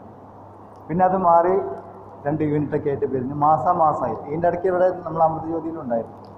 പിന്നെ കോവിഡ് വന്നപ്പോൾ നിന്നുപോയി അത്. എല്ലാ 30 ശനിയാഴ്ചയിലും ലളിതാ സഹസ്രനാമം അർച്ചന വൈകുന്നേരം ഓരോ വീട്ടിലും. അപ്പോൾ സ്ട്രിക്റ്റായിട്ടുള്ള നിയമം എന്താണ്? ഭക്ഷണമൊന്നും പാടില്ല. ചായ, വട തോന്നും. വേണമെങ്കിൽ നിങ്ങൾക്ക് ഒരു ചായ കൊടുക്കാം, അതിലപ്പുറം ഒന്നും പാടില്ല. പക്ഷേ എന്താ, ഓരോരുത്തർക്ക് ഒരു ഇത്ര നേരം ഇരുന്ന് പോകുന്നു, എന്തെങ്കിലും ഒന്ന് കൊടുക്കണ്ടേ? ഒരു ഉപ്പുമാവ്. അങ്ങനെ ഉപ്പുമാവിൽ സ്റ്റാർട്ടായി. അടുത്ത ആഴ്ച വീട്ടിൽ പോകുമ്പോൾ അവിടെ ഉപ്പുമാവ് കൊടുത്തല്ല, ഇതിൻ്റെ കൂടെ ഒരു വടയും കൂടി ബോണസ്. ഉപ്പുമാവും വടയായപ്പോൾ അടുത്ത സ്ഥലത്തേക്ക് അപ്പം, ഉണ്ണിയപ്പം. ഇത് കൂടി വന്ന അർച്ചനേൻ്റെ ഭംഗി പോയി, തിന്നാൻ പോക്കായി ആഹാരം. ഇന്ന് അർച്ചന ഇല്ലേന്ന് ഓരോ മാസം ആകുമ്പോൾ ചോദിക്കാം. ഭക്തി കൊണ്ടല്ല, ദേവിയുടെ പൂജയല്ല, പേട്ട് പൂജ. മനസ്സ് നിർത്തി. ഇപ്പോൾ പരിപാടിയില്ല. നിയമം പാലിക്കാൻ പറ്റില്ലെങ്കിൽ പരിപാടി വേണ്ട. വീട്ടിലിരുന്ന് എല്ലാവരും സ്വന്തമായിട്ട് അർച്ചന ചെയ്താൽ മതി. പക്ഷെ എല്ലാവരും കൂടി ചേർന്ന് അർച്ചന ചെയ്യുന്നതിനൊരു പ്രത്യേക സുഖമുണ്ട്, ശക്തിയുണ്ട്, ഒക്കെയുണ്ട്. പക്ഷെ എന്താണ്, അർച്ചന ചെയ്ത് നമ്മൾ ആരതിൻ്റെ സമയമാകുമ്പോഴേക്കും അവിടെ നിൽക്കേണ്ട വീട്ടമ്മ അടുക്കളയിലേക്ക് ഒരു ഒറ്റ ഓട്ടാണ് വിളമ്പിയെടുക്കാൻ. എന്നിട്ട് ഇവിടെ കർപ്പൂരം കത്തിക്കുന്ന സമയത്ത് അവിടുന്ന് പായസത്തിൻ്റെ മണം, കടുക് വറുത്തിടുന്ന മണം, അതല്ലേ ഷൂ എന്നൊക്കെ പറഞ്ഞിട്ട് കംപ്ലീറ്റ് മാവൽ അന്തരീക്ഷം കേടുവന്നു. എവിടെ പോയി? നാവ് പറ്റിച്ചു. ഞാൻ അത് കൊടുത്തു, ഞാൻ ഇത് കൊടുത്തു എന്നുള്ള ദുരഭിമാനം അത്. ഇല്ലെങ്കിൽ അത് കഴിക്കണേ എന്തെങ്കിലും കൊടുക്കാം. പക്ഷേ ഈ ഭക്ഷണത്തിൻ്റെ പേരിൽ ഒരു കോമ്പറ്റീഷൻ വരുമ്പോൾ പോയില്ലേ, കയ്യിൽ നിന്ന് പോയല്ല. മതമാത്സര്യങ്ങൾ ഒഴിവാക്കാനാണ് ഇതാ ചെയ്യുന്നത്. അവിടെ അത് മതമാത്സര്യങ്ങൾക്ക് വേണ്ടിയിട്ടായി. എന്താ പറയുക, നമ്മൾ എപ്പോഴും നമ്മളുടെ പ്രവൃത്തി ശ്രദ്ധിക്കണം. നമ്മുടെ മനസ്സ് ശരിയല്ലെങ്കിൽ നല്ലതാണ് ചെയ്യണത് നമുക്ക് തോന്നും, പക്ഷെ അതല്ല സംഭവിക്കുന്നത്. ഇതൊക്കെ ഉണ്ട്, വളരെ ശ്രദ്ധിക്കണം. ഇവിടെ ഭഗവാൻ പറയണോ, ഇന്ദ്രിയങ്ങളെ ആഹരിക്കാതിരിക്കുമ്പോൾ എന്ന് പറഞ്ഞാൽ ഇന്ദ്രിയങ്ങളുമായിട്ട് സമ്പർക്കമില്ലാതിരിക്കുന്ന സമയത്ത് മനസ്സ് ഓട്ടോമാറ്റിക്കായിട്ട് അതിൻ്റെ ഉത്ഭവത്തിലേക്ക് നമ്മളിലേക്ക് തിരിച്ചു വരും. അപ്പോൾ നമ്മളെ മനസ്സ് എപ്പോഴെങ്കിലും ഡിസ്റ്റർബ് ചെയ്യുന്നുണ്ടെങ്കിൽ അതൊന്ന് ഉടനെ പിൻവലിക്കണം. ദുഃഖകരമായ കാര്യങ്ങൾ ചിലപ്പോൾ മനസ്സ് ഓടിക്കൊണ്ടിരിക്കും. അതിൻ്റെ അർത്ഥം പുറത്തേക്ക് നമ്മൾ ദുഃഖമാണ് അനുഭവിക്കുന്നതെങ്കിലും ഉള്ളിൻ്റെ ഉള്ളിൽ ആ ദുഃഖം നമ്മൾ ആസ്വദിക്കുന്നുണ്ടെന്ന്. ചിലവർക്ക് എപ്പോഴും ദുഃഖഗാനങ്ങൾ മാത്രമേ വരൂ. ചിലർ സീരിയൽ കാണുമ്പോൾ ദുഃഖങ്ങളുള്ള സീരിയൽ, നോവൽ വായിച്ചാൽ ദുഃഖങ്ങളുള്ള. ചിലർ ദുഃഖകഥകൾ പറഞ്ഞുകൊണ്ടിരിക്കും. അങ്ങനെ പറഞ്ഞു, ഇങ്ങനെ പറഞ്ഞു, എന്നോട് ഇങ്ങനെ പറഞ്ഞു, ഞാൻ അങ്ങനെ പറഞ്ഞു. അതിൻ്റെ അർത്ഥം അവർ പരാതിയല്ല പറയുന്നത്, അവരവരുടെ ഉള്ളിൽ അത് ആസ്വദിക്കുന്നത്. അതുകൊണ്ടാണ് പറയുന്നത്, നമ്മൾ ഉള്ളിൽ ആസ്വദിക്കാത്തൊരു കാര്യം നമ്മൾ ചെയ്യില്ല. അപ്പോൾ എപ്പോഴും ഓർമ്മിക്കണം, കഥകൾ പറയുമ്പോൾ അല്ലെങ്കിൽ വേറെ എന്തെങ്കിലുമൊക്കെ പറയുമ്പോൾ ഒക്കെ നമ്മുടെ സ്വഭാവം പരിശോധിച്ച് കഴിഞ്ഞാൽ, ഇപ്പം ഭഗവത്ഗീത അവസാനത്തേക്കൊക്കെ ഭഗവാൻ അവസാനം അവനവനെ തന്നെ അനലൈസ് ചെയ്യാനാണ് പറയുന്നത്. ഞാൻ എന്തുകൊണ്ട് ഇങ്ങനെ പെരുമാറും, എൻ്റെ ഉള്ളിൽ അതുണ്ട്, അതിനി വേണ്ട, മായ്ച്ച് കളയാം. അപ്പോൾ നമ്മൾ കൂടുതൽ ദുഃഖങ്ങൾ ഇഷ്ടപ്പെടുന്നുണ്ടെങ്കിൽ, ഉള്ളിൽ ആസ്വദിക്കുന്നുണ്ടെങ്കിൽ, അതിൻ്റെ പ്രശ്നം എന്താ പറഞ്ഞാൽ അത്തരം അനുഭവങ്ങൾ വന്നുകൊണ്ടിരിക്കും. നമ്മുടെ സബ് കോൺഷ്യസ് മൈൻഡിൽ നമ്മൾ എന്താണോ കൂടുതൽ ഫീൽ ചെയ്യുന്നത് അതുപോലത്തെ അനുഭവങ്ങളായിരിക്കും നമുക്ക് വന്നുകൊണ്ടിരിക്കുക. അതൊരു വലിയ പ്രശ്നമാണ്. ഒരാൾക്ക് സ്ഥിരമായിട്ട് എന്തെങ്കിലും ഒരേ സ്വഭാവം, ഒരേ അനുഭവങ്ങൾ, പാറ്റേൺ റിപ്പീറ്റ് ചെയ്യുന്നുണ്ടെങ്കിൽ അതിൻ്റെ അർത്ഥം, അപ്പോൾ ചിലവരുണ്ട് ഇഷ്ടപ്പെട്ടവർ അകന്നാകുന്നു പോകണം, ചിലരുടെ സ്വഭാവത്തിൽ അങ്ങനെ കാണുന്നുണ്ടെങ്കിൽ അതിൻ്റെ അർത്ഥം അവരുടെ ഉള്ളിൽ എന്തോ ഒരു അകൽച്ച അവർ പ്രോഗ്രാം ചെയ്തു വെച്ചിട്ടുണ്ട്. ആ പാറ്റേൺ മാറ്റണം. ചെറുപ്പത്തിൽ നിന്ന് കിട്ടിയ പ്രോഗ്രാമിംഗ് ആവും. ചിലപ്പോൾ ഞാൻ അങ്ങനെയാണ്, എല്ലാവരും വെറുക്കപ്പെടേണ്ടവനാണ്, ഞാൻ ഒറ്റപ്പെടേണ്ടവനാണ്, ഇങ്ങനെയൊക്കെ നമ്മൾ ചിന്തിച്ചു കഴിഞ്ഞാൽ അങ്ങനത്തെ അനുഭവങ്ങൾ വന്നുകൊണ്ടിരിക്കും. ഇത് നമ്മൾ വളരെ സൂക്ഷിക്കാണ് ഈ കാര്യം. ചില ഓഫീസിലൊക്കെ പോകുമ്പോൾ നമ്മൾ വല്ലാതെ ഒറ്റപ്പെട്ട അവസ്ഥയുണ്ടാവും. അപ്പോൾ നമ്മൾ ആലോചിക്കുന്നത് എവിടെയാണ്. എല്ലായിടത്തും പോയിട്ട് ഒട്ടേണ്ട ആവശ്യമൊന്നുമില്ല. ഞങ്ങളൊക്കെ ഓഫീസിൽ പ്രശ്നമുണ്ട്. അവിടെയൊക്കെ ഈ സപ്ലൈ ഉള്ള സ്ഥലമാണ് ഞങ്ങളുടെ ഓഫീസിൽ. ചിലരൊക്കെ ടേബിൾ ക്യാബിൻ എന്ന് പറഞ്ഞാൽ ബാർ അറ്റാച്ച്ഡാണ്. പലരും പല മൂഡിലിരിക്കുന്നതാണ്. അപ്പോൾ പല സ്ഥലത്ത് എനിക്ക് കമ്പനി കിട്ടില്ല. ഞാൻ എൻ്റെ കയ്യിലുള്ള സാധനം ഇതാണ് ഓഫീസിൽ കിട്ടും. കിട്ടുന്ന ടൈം മുഴുവൻ ഇതിന് പോകും. പലരും വിട്ടിട്ടാണ് നിൽക്കുക. उसके पास मत जाओ, वो हमारा आदमी नहीं है. നമുക്കിതിലാണ് താല്പര്യം. അങ്ങനെ. പക്ഷെ നമ്മൾ ഇതിൽ താല്പര്യം ഇല്ലെങ്കിൽ എന്ത് ചെയ്യും? അവരെ തൃപ്തിപ്പെടുത്താൻ, അവരെ കയ്യടി കിട്ടാൻ അവരോടൊപ്പം പോയിരിക്കും. കഴിഞ്ഞു. അവിടെ നമ്മൾ കൊടുങ്ങും. അവിടെ നമ്മൾ തൻ്റെതായിട്ട് പറഞ്ഞത് എനിക്ക് വേണ്ട. നമ്മളുടെ ഉള്ളിൽ ആമ വർക്ക് ചെയ്യണം. ഈ പറഞ്ഞ ആമ ഉടനെ പോവുകയാണെങ്കിൽ പോട്ടെ, എനിക്ക് ഭഗവാൻ കൂട്ടുണ്ടല്ലോ, പിന്നെന്താ പ്രശ്നം? ഇത് ചെയ്യാമല്ലോ. അപ്പോൾ വിഷയങ്ങളെ ആഹരിക്കാതിരിക്കുക. ദുഃഖാനുഭവങ്ങളെക്കുറിച്ച് നമുക്ക് കൂടുതൽ വരണ്ടേ, ആ അനുഭവത്തിനോട് ഒട്ടാതിരിക്കുക. മനസ്സ് വല്ലാതെ ദുഃഖങ്ങളിലേക്ക് പോകുന്നുണ്ടെങ്കിൽ ഡിപ്രഷനുള്ള അവസ്ഥയിലേക്ക് പോകും. നേരെ അതിനെ മാറ്റി ദൈവികമായിട്ടുള്ള വല്ല കാര്യത്തില്ലെങ്കിൽ നമ്മളുടെ ജീവിതത്തിൽ നമ്മൾ നേടിയ കാര്യങ്ങളുണ്ടാവും. ചെറിയ ചെറിയ കാര്യങ്ങളാവും. അതൊക്കെ ഒരു ലിസ്റ്റ് ഞാൻ പ്രാവശ്യം പറഞ്ഞു തോന്നുന്നത്. ഒരു ഹോംവർക്ക് പോലെ ചെറിയ ചെറിയ കാര്യങ്ങൾ. ഇപ്പോൾ ഞാൻ ഇന്ന ദിവസം ഇന്ന സ്ഥലത്ത് പോയി, നല്ല മഴയായിരുന്നു, ആരും അമ്പലത്തിൽ പോയില്ല, പക്ഷെ ഞാൻ പോയി. അപ്പോൾ നമ്മൾ ഒരു പരിതസ്ഥിതി അതിജീവിച്ചു. നമ്മൾ അത് നമുക്ക് എഴുതി വെക്കാം. ഒരാളെ ഞാൻ റോഡ് ക്രോസ് ചെയ്യാൻ സഹായിച്ചു, ഒരു കണ്ണ് കാണാത്ത ഒരാളെ. അതൊരു അച്ചീവ്മെൻ്റാണ്. ഒരാളുടെ ജീവിതത്തിൽ നമ്മൾ സഹായിച്ചു. ചെറിയ ചെറിയ കാര്യങ്ങൾ. ഇത് നമുക്ക് ഇനി ഒരു വർക്ക്ഷോപ്പ് ചെയ്യാം. ഒരു ട്രോഫി കളക്ഷൻ ഒരു വർക്ക്ഷോപ്പ് ഉണ്ട്, അത് ചെയ്യാം. അപ്പോൾ ഇതെല്ലാം നമ്മൾ ലിസ്റ്റ് ചെയ്ത് വെക്കണം. മനസ്സ് വല്ലാതെ പതറുന്ന സമയത്ത്, മനസ്സ് വേണ്ടാത്ത കാര്യങ്ങളിൽ പോയി ഒട്ടുന്ന സമയത്ത് ഇതെടുത്ത് വെച്ച് നോക്കണം. ഞാനിതാണ്, ഞാനിത് ചെയ്തിട്ടുണ്ട്, ഞാനിത് ചെയ്തിട്ടുണ്ട്. അപ്പോൾ നമ്മൾ നോക്കണം. ഇത് നമ്മളെവിടെയോ വായിച്ച പോലെ തോന്നുന്നില്ലേ? എവിടെയത്? ഇതാണ് ഹനുമാനും ജാമ്പവാനും ഉണ്ടായ സംഭവം. ഹനുമാൻ എല്ലാം കൂടി കഴിഞ്ഞ് തളർന്നിരുന്നു. ഇതൊന്നും എന്നെ കൊണ്ട് പറ്റില്ല, സമുദ്രം ചാടാൻ. അപ്പോൾ ജാമ്പവാൻ എന്ത് ചെയ്തു? എൻ്റെ പൊന്നു മോനെ, നീ ഇതൊക്കെ ചെയ്തല്ലേ, നീ അവിടേക്ക് ചാടിയില്ലേ, നീ ഇവിടേക്ക് ചാടിയില്ലേ, നീ ഇത് ചെയ്തില്ലേ. അപ്പോൾ മുമ്പ് ഉഷാർ അതെ ഒറ്റ ചാട്ടം കഴിഞ്ഞു, പരിപാടി കഴിഞ്ഞു. നമ്മളെ ജീവിതത്തിൽ നമ്മൾ സ്വയം ജാമ്പവാനാവുക. നമ്മളെ ആരും വന്നിട്ട് പൊന്നുമോനെ പറഞ്ഞ് മോട്ടിവേറ്റ് ചെയ്യാനൊന്നും ആരും ഇല്ല. ആരെയും ചെയ്തിട്ടുണ്ട് അതിൻ്റെ പിന്നിൽ എന്തെങ്കിലും കാര്യമുണ്ടാകും. കലികാലമാണ്, വളരെ സൂക്ഷിക്കണം. പക്ഷെ നമുക്ക് സ്വയം മോട്ടിവേറ്റ് ചെയ്യാമല്ലോ. നമ്മൾ മോട്ടിവേറ്റ് ചെയ്യേണ്ട കാര്യങ്ങൾ. ഞാൻ ഇന്ന് ഭഗവത്ഗീത എത്രാമത്തെ അധ്യായം? 57ാമത്തെ ശ്ലോകം വരെ. ഭഗവത്ഗീത 2-ാം അധ്യായം 57 ശ്ലോകം വരെ ഞാൻ മനസ്സിലാക്കാൻ ശ്രമിച്ചു. അതൊരു അച്ചീവ്മെൻ്റാണ്. നമ്മൾ ഭഗവത്ഗീത ക്ലാസ് തുടങ്ങിയത് 7ാമത്തെ മാസമാണ്. 21-ാം തീയതി 7 മാസം കംപ്ലീറ്റ് ആവും. ഈ 7 മാസം കൊണ്ടുണ്ടായ ഒരു വ്യത്യാസം ഒന്ന് സ്വയം അനലൈസ് ചെയ്ത് നോക്കൂ. എൻ്റെ ചിന്താഗതി മാറുന്നുണ്ടോ? എൻ്റെ മനസ്സ് മാറുന്നുണ്ടോ? ഞാൻ ഈ ലോകത്തിനെ കാണുന്ന വിധം മാറുന്നുണ്ടോ? അപ്പോൾ നമുക്ക് അറിയും നമ്മൾ അറിയാണ്ട് മാറ്റം സംഭവിക്കുന്നുണ്ട്. അതൊരു നേട്ടമാണ്. ഇങ്ങനെയാണ് നമ്മൾ സ്വയം മോട്ടിവേറ്റ് ചെയ്യുക. ഇതിനെ നമ്മൾ ഈശ്വര അനുഗ്രഹം, ഭഗവാൻ പറഞ്ഞ അവനാനാണ് അവനാനെ അനുഗ്രഹിക്കേണ്ടത്. 3 വിധത്തിലാണ് ദുഃഖങ്ങൾ വരിക. ആധ്യാത്മികം, ആദിദൈവികം, ആദിഭൗതികം എന്ന് പറയും. ആദിഭൗതികം ജന്തുജാലങ്ങളിൽ നിന്നൊക്കെയുള്ള, ആദിദൈവികം പ്രകൃതിക്ഷോഭം. ഇപ്പോൾ നമ്മൾ കണ്ടു. ഇതിന് നമുക്കൊന്നും ചെയ്യാൻ പറ്റില്ല. പക്ഷെ ആധ്യാത്മിക ദുഃഖം, അവനവൻ്റെ ഉള്ളിൽ നിന്നുള്ള ദുഃഖം, അത് അവനവൻ തന്നെ മാറ്റണം. ദൈവം ഒക്കെ വഴി പറഞ്ഞു തരും, ഗുരു വഴി പറഞ്ഞു തരും. പ്രയത്നം നമ്മളെ സൈഡിൽ നിന്നാണ് വേണ്ടത്. ഞാൻ അമ്പലത്തിൽ പോയി തൊഴുതു, എനിക്കൊന്നും പ്രശ്നമാണ്, തൊഴുതുകൊണ്ട് പ്രശ്നം മാറില്ല. തൊഴുതെടുത്തുനിന്ന് കിട്ടിയ ശക്തിയെ പ്രവൃത്തിയിലേക്ക് മാറ്റണം, മനസ്സിൻ്റെ ഊർജത്തിന്. അപ്പോഴേ ദുഃഖം മാറുള്ളൂ. ഇതൊക്കെ നമ്മൾ ആലോചിക്കാനുണ്ട്. ഓക്കെ, ഇവിടെ എന്ത് പറയണു? ഏതായിരുന്നു നമ്മളെ ശ്ലോകം? 59ാമത്തെ ശ്ലോകം. വിഷയങ്ങളെ ആഹരിക്കാത്തവനിൽ നിന്ന് വിഷയങ്ങൾ പിൻവാങ്ങുന്നു. നിരാഹാരം എന്നോട് പറഞ്ഞിട്ട്, നിരാഹാരസ്യ ദേഹിന. നിരാഹാരം എന്ന് പറഞ്ഞാൽ പട്ടിണി കിടക്കുക എന്നല്ല അർത്ഥം. ആഹാരം എന്ന് പറഞ്ഞാൽ ഇന്ദ്രിയങ്ങളിലൂടെ വിഷയങ്ങളെ സ്വീകരിക്കുന്നതിനൊക്കെ ആഹാരം നടക്കും. അപ്പോൾ നമ്മൾ അടിപൊളി ലൈഫിലേക്ക് പോകുമ്പോൾ ആഹരിച്ചുകൊണ്ടിരിക്കുകയാണ്. നിരാഹാരം എന്ന് പറഞ്ഞാൽ അതിനെ നിയന്ത്രിക്കുക, ഇന്ദ്രിയങ്ങളെ നിയന്ത്രിക്കുക. പട്ടിണി കിടക്കാൻ ഒരു ദൈവവും പറഞ്ഞിട്ട് ദൈവത്തിന് ഉൾട്ട സങ്കടം ഉണ്ടാവും. നമ്മളൊക്കെ ദൈവത്തിൻ്റെ മക്കളാണ്, നമ്മൾ പട്ടിണി കിടക്കുമ്പോൾ ദൈവത്തിന് സങ്കടമുണ്ട്. പക്ഷെ ആഹാരത്തിനെ നിയന്ത്രിക്കാൻ പറഞ്ഞിട്ടുണ്ട്. തിന്നാൻ മാത്രമായിട്ട് ജീവിക്കരുത്, ജീവിക്കാൻ വേണ്ടിയിട്ട് കഴിക്കാം. അങ്ങനെയാവണം. നിരാഹാരം ഒക്കെ നമ്മളിപ്പോൾ ഒരിക്കലെടുത്തു, ഇല്ലെങ്കിൽ ചില ദിവസം ഉപവാസം എടുത്ത്, ചിലർ കണ്ടിന്യൂ ഉപവാസം എടുത്ത് വയറ്റിലെ അൾസറും വയറിനെയൊക്കെ ആയിട്ട് പോകുന്നവരുണ്ട്. ദൈവം പറഞ്ഞൊന്നുമില്ല അതിസർവത്ര വർജ്യങ്ങൾ, എക്സ്ട്രീമായിട്ട് ഒന്നും ചെയ്യാൻ പാടില്ല എന്നാണ്. എല്ലാം ഒരു മധ്യമമായ വഴി കൂടെ വേണം കാര്യങ്ങൾ പോകാൻ. ഇതൊക്കെ പറഞ്ഞിട്ടുണ്ട്. 6-ാം അധ്യായത്തിൽ നമ്മൾ പഠിക്കും ഇതൊക്കെ. നിരാഹാരം.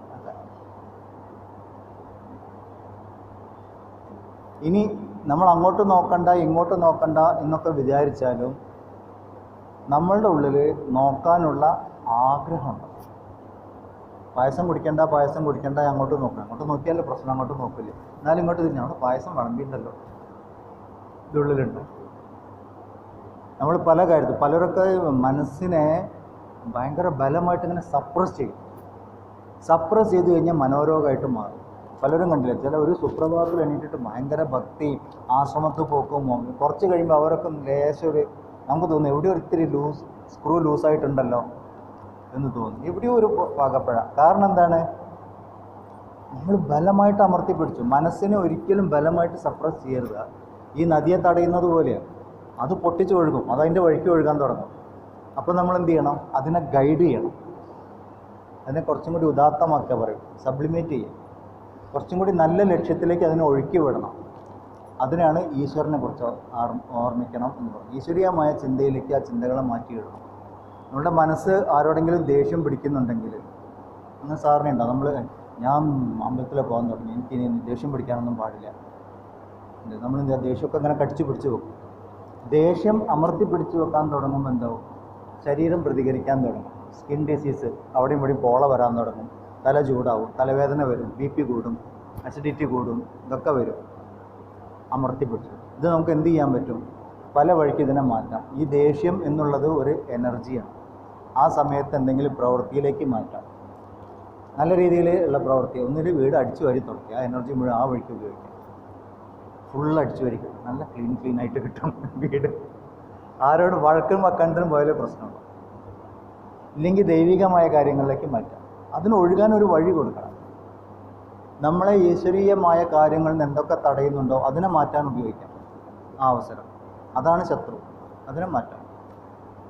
ഇങ്ങനെ നമ്മൾ സ്വയം തരാം. ഓരോരുത്തരുടെ വീട്ടിൽ ഓരോ പരിതസ്ഥിതി, ഓരോരുത്തർ അവരുടെ വ്യക്തിബന്ധങ്ങൾ അവർക്കേ അറിയുള്ളൂ, മറ്റുള്ളവരുമായിട്ട് എങ്ങനെയാണെന്ന് നമ്മൾ ആലോചിച്ച് കണ്ടുപിടിക്കാം. എൻ്റെ ദേഷ്യത്തിന് ഞാൻ എങ്ങനെ ഗൈഡ് ചെയ്യും? ഒന്നുമില്ലെങ്കിൽ ദൈവത്തിനോട് ദേഷ്യം പിടിക്കാം, നാമം ജപിക്കാം. പക്ഷെ ദേഷ്യം പിടിക്കുമ്പോൾ നമുക്ക് നാമം ചൊല്ല് വലിയ ബുദ്ധിമുട്ടാണ്. ഓം നമോ നാരായണ, നമോ നാരായണ. ഒരു കുഴപ്പമില്ല, ദൈവത്തിനോട് പറയാം, ദൈവം എൻ്റെ മനസ്സിൽ മുഴുവൻ ദേഷ്യമാണ്, എന്നാ പിടിച്ചു. അങ്ങനെ പറഞ്ഞു. ഞാൻ കഴിഞ്ഞ ആഴ്ച ഒരു അനുഭവം പറഞ്ഞെന്ന് തോന്നുന്നു, ജപിക്കുമ്പോണ്ടായിരുന്നു.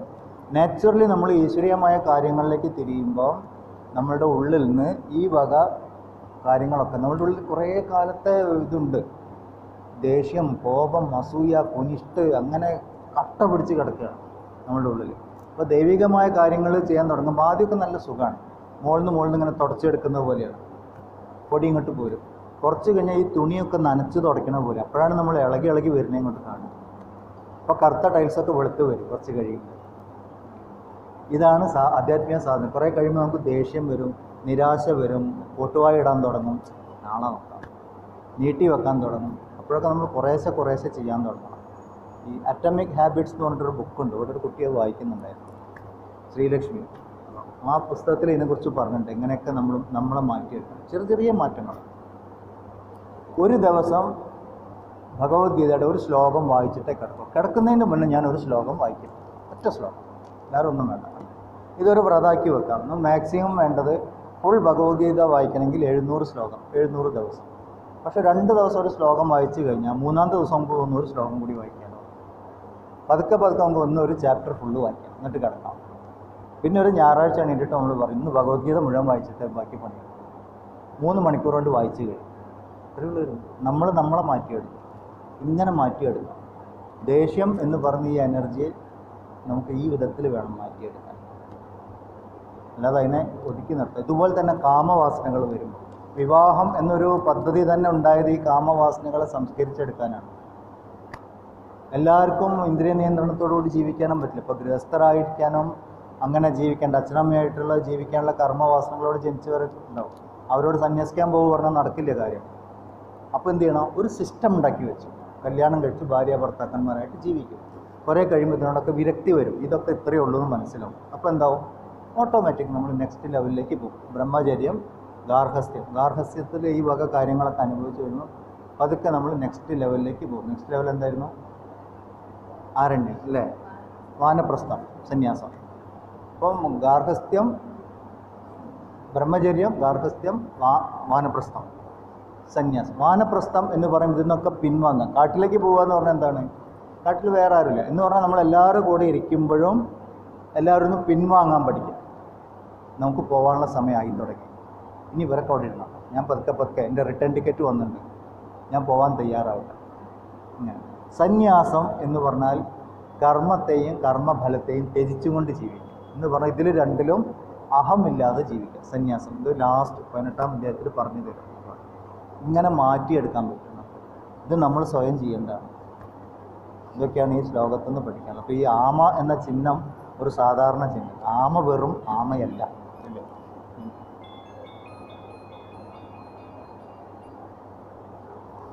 ബെല്ലടിച്ചു. യദദോഹ്യപി കൗന്ദേയ പുരുഷസ്യ വിപശ്ചിതഃ ഇന്ദ്രിയാണി പ്രമാദീനി അരന്തി പ്രസഭം മനഃ. ഹേ കുന്തിപുത്ര, യോഗസിദ്ധിക്കായി പ്രയത്നിക്കുന്ന വിവേകിയായ പുരുഷൻ്റെ മനസ്സിനെ പോലും പ്രക്ഷുബ്ധമായിരിക്കുന്ന ഇന്ദ്രിയങ്ങൾ ബലാത്കാരമായി തട്ടിയെടുക്കുന്നു. നമ്മളുടെ ഉള്ളിലെ കർമ്മവാസനകളുടെ ബലത്തിനെ കുറിച്ചാണ് പറയുന്നത്. നമ്മൾ പ്രവൃത്തിയിൽ നിന്ന് മാറിയിട്ട് കാര്യമില്ല, ഉള്ളിൻ്റെ വാസനകളുടെ സ്രോതസ്സിന് മാറ്റണം, ഇല്ലെങ്കിൽ കുടുംബത്തൊക്കെ ഉള്ളിൽ കിടക്കും. കുറുക്കം വിചാരിക്കും, അമ്മ പറയും കുറുക്കം വിചാരിക്കുന്ന നായ്ക്കളൊക്കെ ഞാൻ കൂവില്ല എന്നൊക്കെ വിചാരിച്ചിങ്ങനെ ഇരിക്കും. പക്ഷെ അത് നായക വരുന്നേണ്ട അറിയാതെ കൂവിപ്പോവും. അതാണ് ഇതിൻ്റെ വാസന, പ്രോഗ്രാംഡാണ്. നമ്മളൊക്കെ അങ്ങനെയാണ്, പലതും ചെയ്ത് ഒരു കാര്യം വീണ്ടും ചെയ്യുമ്പോൾ അത് മനസ്സിൽ സംസ്കാരമാവും, പിന്നെ അത് ചെയ്യേണ്ടി വരും. ഇപ്പോൾ ഒരു 41 ദിവസത്തെ അയ്യപ്പ വ്രതം മണ്ഡലം എടുക്കുമ്പോൾ ഈ 41 ദിവസം കൊണ്ട് ആ ഒരു ആധ്യാത്മികമായ സംസ്കാരം ഉണ്ടാക്കിയെടുക്കണം. നമ്മൾ 42ാമത്തെ ദിവസം മാലയിട്ടില്ലെങ്കിലും കറുപ്പ് കൊടുത്തിട്ടില്ലെങ്കിലും അയ്യപ്പനെ പോലെ ജീവിക്കാം. അങ്ങനെയാണ് വേണ്ടത്, അതാണ് ലക്ഷ്യം. പക്ഷെ എന്താ ഉണ്ടാവുന്നത്, വ്രതം എടുത്ത് തിരിച്ച് വരുമ്പോൾ 18ാം പടി ഇറങ്ങി വരുമ്പോഴേ തൂരി കയ്യിൽ വരും. അവിടെ ഉണ്ടാക്കി വെച്ചില്ല, ഫ്രൈ ആക്കി കൊട്ടോ, മറ്റേ മുളകിട്ട് വെച്ചോ, വാസന പോയില്ല, ഉള്ളിൽ കിടക്കുകയാണ്. അത് ഉള്ളിൽ കിടക്കുന്നിടത്തോളം കാലം ബാക്കിയൊക്കെ വേഷം കെട്ടാണ്. ഇവിടെ അത് തന്നെ പറയണം. യോഗസിദ്ധിക്കായി പ്രയത്നിക്കുന്ന വിവേകിയായ പുരുഷൻ്റെ മനസ്സിനെ പോലും, വിവേകിയായ പുരുഷൻ്റെ മനസ്സ്, അതാണ് പുരുഷൻ എന്ന് പറഞ്ഞാൽ ആണെന്നല്ല, മനുഷ്യൻ. നമ്മളുടെ ഉള്ളിൽ എത്രയ്ക്ക് ആധ്യാത്മിക ജ്ഞാനം ഉണ്ടെങ്കിലും ഈ കർമ്മവാസനകളെ നമ്മൾ ശുദ്ധീകരിച്ചില്ലെങ്കിൽ നമ്മൾ വീണ്ടും പഴയ അവസ്ഥയിലേക്ക് ചെന്ന് ചാടും. അപ്പോൾ എന്തു വേണം, ഇതൊക്കെ ചെയ്യുന്നത് അവനവനെ ശുദ്ധീകരിക്കണം. ഇന്ദ്രിയങ്ങൾ ബലാത്കാരമായി തട്ടിയെടുക്കുന്നതാണ്. നമ്മൾ ഹെൽപ്ലെസ് സിറ്റുവേഷനാണ് അവിടെ തട്ടിയെടുക്കുന്നത്, നമ്മൾ പോലും അറിയില്ല. ഒക്കെ കഴിഞ്ഞതിന് അയ്യോ അങ്ങനെ പാടില്ലായിരുന്നു പറഞ്ഞു പോകും. പതുക്കെ തന്നെ മാറ്റിയെടുക്കാൻ പറ്റും. അതിനുള്ളൊരു വഴിയാണ് ആദ്യം പറഞ്ഞത്. നമ്മളുടെ ഉള്ളിലുള്ള വിഷയങ്ങൾ അവശേഷിക്കുന്നുണ്ടെങ്കിൽ പരമാത്മാവിനെ ദർശിക്കുമ്പോൾ ആ രസവും വിട്ടുപോകുന്നു എന്ന് പറഞ്ഞു മുമ്പത്തെ ശ്ലോകത്തിൽ. ആത്മബോധത്തിലേക്ക് ഉയരാൻ തുടങ്ങുമ്പോൾ ഈ വിഷയങ്ങളോടുള്ള ആഭിമുഖ്യം കുറഞ്ഞു വരും. കാരണം എന്താണ്, ഇതിനേക്കാളും ആനന്ദമാണ് ആത്മദർശനത്തിൽ. ഞാൻ എന്നുള്ളത് ഏറ്റവും ആകർഷിക്കുന്ന വസ്തുവാണ്. അപ്പോൾ ആത്മദർശനത്തിലേക്ക് നീങ്ങുന്നതനുസരിച്ച് വിഷയഭോഗങ്ങളോടുള്ള ആസക്തി കുറഞ്ഞുകൊണ്ടിരിക്കും. നമ്മൾ പ്രത്യേകിച്ച് കുറയ്ക്കേണ്ട, ഒന്ന് കൺട്രോൾ ചെയ്താൽ മതി. ഭക്തി മാർഗത്തിലേക്ക് കൂടുതൽ മനസ്സ് കേന്ദ്രീകരിക്കാം. അപ്പോൾ നമുക്ക് മറ്റ് ഭക്തിയിൽ നമ്മൾ അകറ്റുന്ന കാര്യങ്ങൾ ഓട്ടോമാറ്റിക് കുറയാൻ തുടങ്ങും. ഇതാണ് സംഭവിക്കുന്നത്. താനി സർവാണി സംയമ്യ യുക്ത ആസീത മത്പരഃ വശേ ഹി യസ്യേന്ദ്രിയാണി തസ്യ പ്രജ്ഞാ പ്രതിഷ്ഠിത. യോഗി സകല ഇന്ദ്രിയങ്ങളെയും നിയന്ത്രിച്ചിട്ട് എന്നെ ഏറ്റവും ശ്രേഷ്ഠനെന്നു കരുതി നിഷ്ഠയോടുകൂടി എന്നിൽ തന്നെ മനസ്സ് ഉറപ്പിക്കേണ്ടതാണ്. ആർക്കാണോ ഇന്ദ്രിയങ്ങൾ സ്വാധീനമാകുന്നത് അവൻ്റെ പ്രജ്ഞ സ്ഥിരമാണ്. അപ്പോൾ സ്ഥിരപ്രജ്ഞത്വം നേടുക എന്നുള്ളതാണ് ലക്ഷ്യം. അതിനെന്ത് വേണം, ഇന്ദ്രിയങ്ങൾ നേടണം. അതിനുള്ള വഴികളൊക്കെ പറഞ്ഞു. ആമയെപ്പോലെ ആയിരിക്കണം, ഇല്ലെങ്കിൽ എന്താവും, ഭോഗിയാവും. യോഗിയായിട്ട് മാറണമെങ്കിൽ ആമയാവണം ആദ്യം. ഇന്ന് മുതൽ 4 കാലിൽ ഇങ്ങനെ നടക്കാൻ പഠിക്കണം. എന്തെങ്കിലും കാണുമ്പോൾ വേണ്ട, മനസ്സുകൊണ്ട് ആമ. അതെപ്പോഴും ഓർമ്മിച്ച് വെച്ചോളും. ഇപ്പോൾ പലരുടെ വീട്ടിൽ ആമയുണ്ട്. ഒരു താലത്തിലൊരു ആമ ഇങ്ങനെ ഇരിക്കണതാണ് വാതിൽക്കൽ, അല്ലേ? ഫെങ്ഷുയി. ആമയെ കൊണ്ടുവച്ചാൽ കാശ് വരും, അല്ലേ? വെള്ളത്തിൽ അങ്ങനെ വല്ലതും നിയമസഭയിലൊക്കെ ഒന്ന് കൊണ്ടുവച്ചു. കേരള സർക്കാർ വലിയ കടത്തിലാണ്. വലിയൊരു ആമയെ കൊണ്ടുവെക്കാനുള്ള സ്ഥലവും. ആമയെ വെച്ചാലൊന്നും കാശ് വരില്ല. കാശ് വരണ അധ്വാനിക്കണം, എന്നാൽ തന്നെ കാശ് വരും. അല്ലെങ്കിൽ ഈ ആമയെ വെക്കുന്നവൻ അത് വെച്ചാൽ പോരെ, അവൻ്റെ കടയും തുറന്നിരിക്കുന്നത്, അത് അവൻ എൻ്റെ വീട്ടിൽ കൊണ്ട് മിണ്ടാതിരുന്നാൽ പോരെ. ഓരോ അന്ധവിശ്വാസങ്ങളാണ്. പക്ഷേ കാണുമ്പോൾ ഒരു സന്തോഷം. ഭംഗിക്കൊക്കെ വെക്കാം, കാണുമ്പോൾ ഭംഗി തോന്നിയിടത്തോളം കാലം. കുറച്ച് കഴിയുമ്പോൾ ആമയെ കാണുമ്പോൾ വലിയ ഭംഗിയൊന്നും തോന്നില്ല, അപ്പോൾ എടുത്ത് മാറ്റി വെക്കും. അതിനേക്കാളും വലിയ എന്തെങ്കിലും വരുമ്പോൾ. ഇതൊക്കെയാണ് ഇവിടെ പറയുന്നു. യോഗി സകല ഇന്ദ്രിയങ്ങളെയും നിയന്ത്രിച്ചിട്ട് എന്നെ എന്ന് പറഞ്ഞ് ശ്രീകൃഷ്ണനെ എന്നല്ല, പരമാത്മാവിനെ. ശ്രീകൃഷ്ണൻ പരമാത്മാവാണ് ഭഗവത്ഗീതയിൽ. അപ്പോൾ പരമാത്മാവിനെ, അവനവൻ്റെ ഉള്ളിൽ അന്തര്യാമിയായിരിക്കുന്ന ആത്മാവിനെ ഏറ്റവും ശ്രേഷ്ഠം എന്ന് കരുതണം. ഏറ്റവും മഹത്തായത് അതാണ്. അപ്പോൾ എന്ത് ചെയ്യും? നമുക്ക് എപ്പോഴും ഏറ്റവും വലുതിലേക്കാണ് ആകർഷണം. അപ്പോൾ നമ്മൾ ഓട്ടോമാറ്റിക് അങ്ങോട്ട് പോകും. ദൈവമാണ് ഏറ്റവും വലുത്, അങ്ങോട്ട് പോകും മനസ്സിൽ. അപ്പോൾ ദൈവത്തിൽ നിന്ന് അകറ്റുന്നതിനൊക്കെ അതിജീവിക്കാനുള്ള ശക്തി വേണം. എന്നിട്ട് എന്ത് വേണം? നിഷ്ഠയോടുകൂടി ചിട്ട വേണം ജീവിതത്തിൽ. നിർബന്ധമായിട്ട് നിയമങ്ങൾ പാലിക്കണം. നമ്മൾ പാണ്ഡവരുടെ അത് ഡിക്കോഡ് ചെയ്തപ്പം നകുലൻ സഹദേവൻ, നകുലൻ ഓർമ്മയുണ്ടോ? ഒരു 5 ആൾക്കാരെ കാര്യം പറഞ്ഞിട്ടുണ്ടായിരുന്നു നമ്മളെ ജീവിതത്തിലെ. ഇല്ല, ഒരു 3-4 മാസമായില്ലേ? അതുകൊണ്ട് ഓർമ്മയില്ല.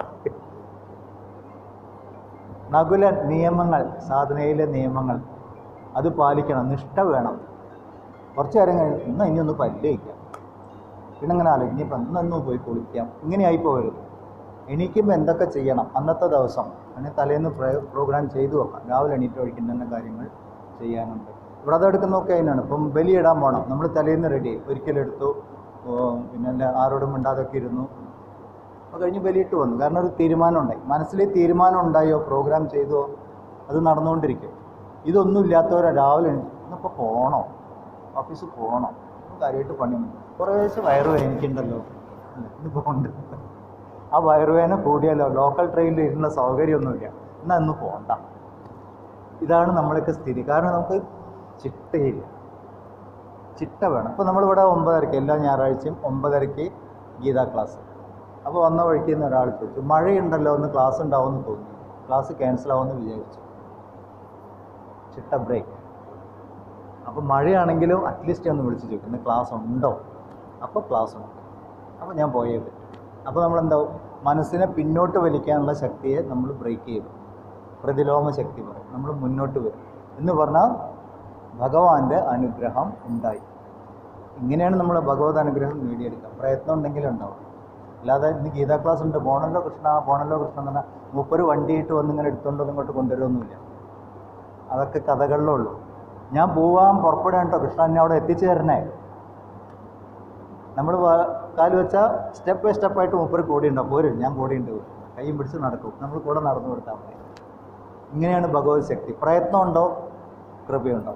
ഇവിടെ നിഷ്ഠ വേണം എന്ന് പറഞ്ഞിട്ട് എന്ത് വേണം? എന്നിൽ തന്നെ മനസ്സുറപ്പിക്കേണ്ടതാണ്. പരമാത്മാവിൽ മനസ്സ് ഉറപ്പിക്കണം, ഏകാഗ്രമാവണം.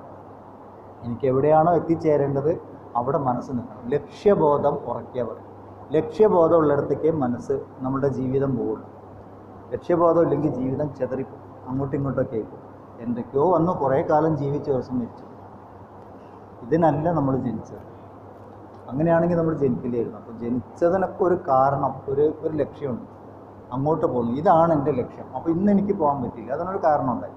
അടുത്ത ആഴ്ച ഞാൻ അതിനെ അതിജീവിക്കും, ഞാൻ പോകും.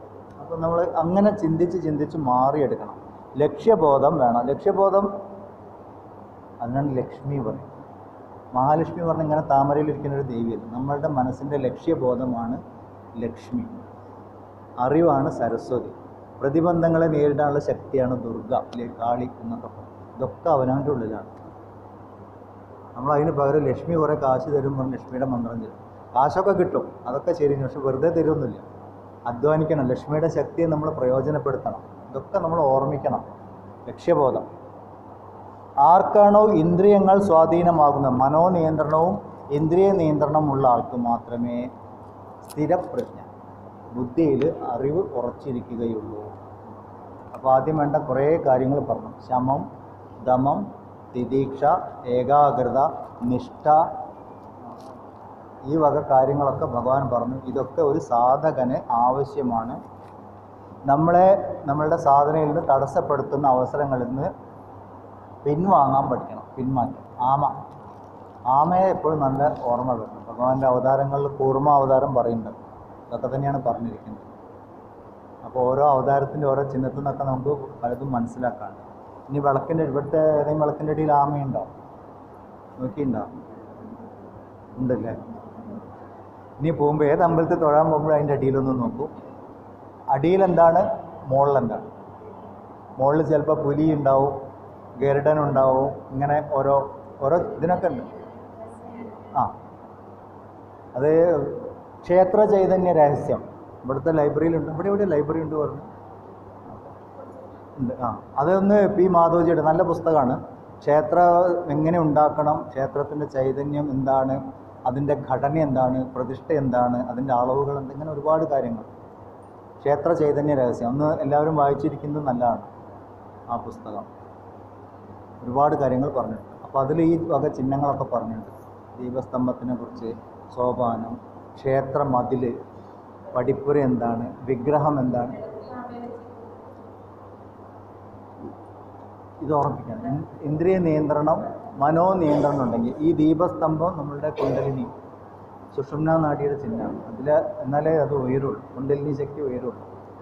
അതാണ് പറഞ്ഞിരിക്കുന്നത് ശരിക്കും.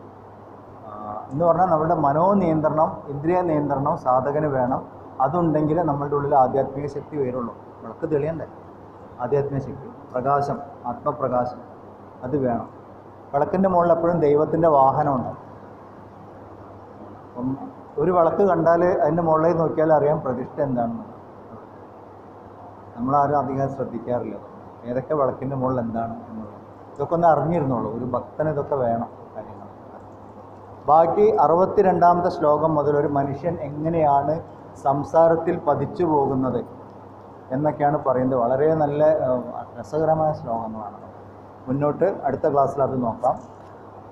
അടുത്ത 1-2 ക്ലാസ്സിൻ്റെ ഉള്ളിൽ നമുക്ക് ഈ 2ാം അധ്യായം പൂർണ്ണമാകും.